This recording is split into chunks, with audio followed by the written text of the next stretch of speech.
Un robinet, c'est une interface de contrôle pour obtenir de l'eau, pour gérer le flux et la température désirée. Il y a la partie, je dirais, cartouche vanne, gestion mélange de l'eau, qui est un petit peu le moteur du robinet. Et ensuite, l'interface de contrôle, la poignée ou le bouton, qui est l'élément que la main touche. Donc c'est un produit qui est beaucoup plus complexe qu'il en a l'air, en fait.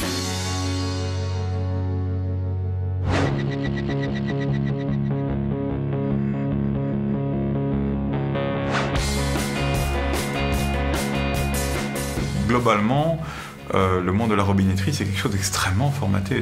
L'offre est extrêmement banale. Forcément, énormément de fabricants utilisent les mêmes composants et donc ne se permettent pas de repenser ces composants ou d'intervenir dessus. Donc c'est un petit peu habiller différemment le même produit en permanence.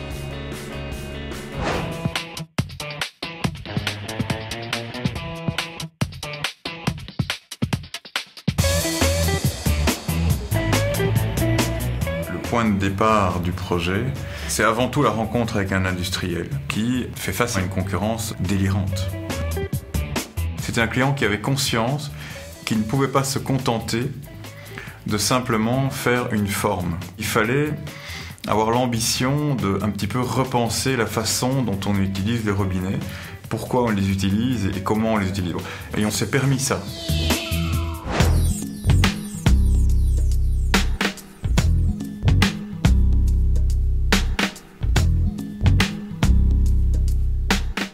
Si on prend la peine d'observer ses propres comportements face à un robinet, c'est assez effrayant. Globalement, on part du principe que l'eau coule. La réflexion de base, c'était une sorte d'analyse critique du mitigeur, qui est une poignée qui circule dans les trois directions. On la soulève pour ouvrir l'eau et puis on bouge plus ou moins à gauche ou à droite pour obtenir la bonne température. Et cette interface de contrôle, de mon point de vue, elle a un défaut majeur, c'est qu'elle est ultra imprécise et elle encourage les gens à chipoter et un petit peu tâtonner avant d'obtenir le flux et la température désirée.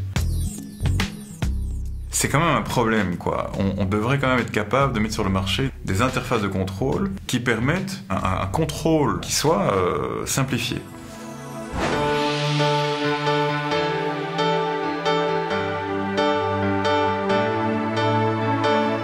L'étape suivante, c'est de dessiner les premiers prototypes et de les réaliser. Ça veut dire réaliser des maquettes 3D qui sont d'ailleurs parfois réalisées avec des techniques de prototypage rapide.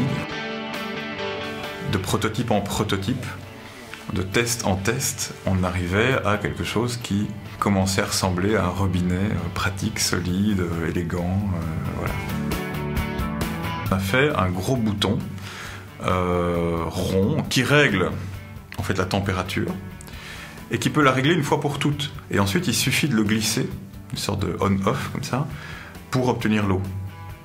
Donc, d'une façon complètement mécanique et en utilisant des composants relativement standards, donc on n'a pas tout réinventé non plus, on offre une ergonomie qui surtout, inconsciemment, force les gens à faire des économies.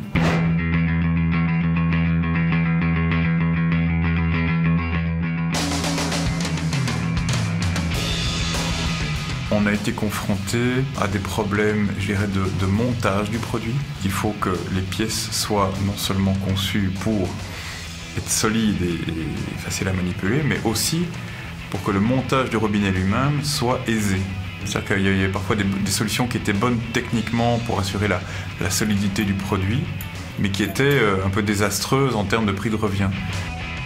Il a aussi fallu tenir compte des limites dimensionnelles d'une machine en production. On peut travailler sur une barre de cuivre qui a 55 mm de diamètre maximum. Donc ça signifie que les pièces qu'on va produire ne peuvent pas faire plus que 55 mm. Donc c'est voilà, ce genre de contraintes, c'est assez intéressant.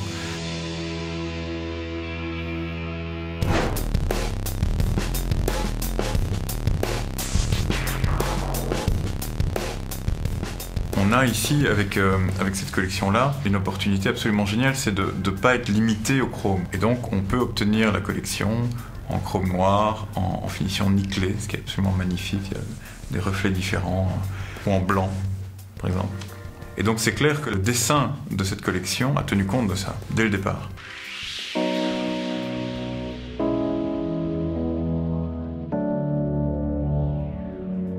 La satisfaction n'est pas d'avoir dessiné un robinet.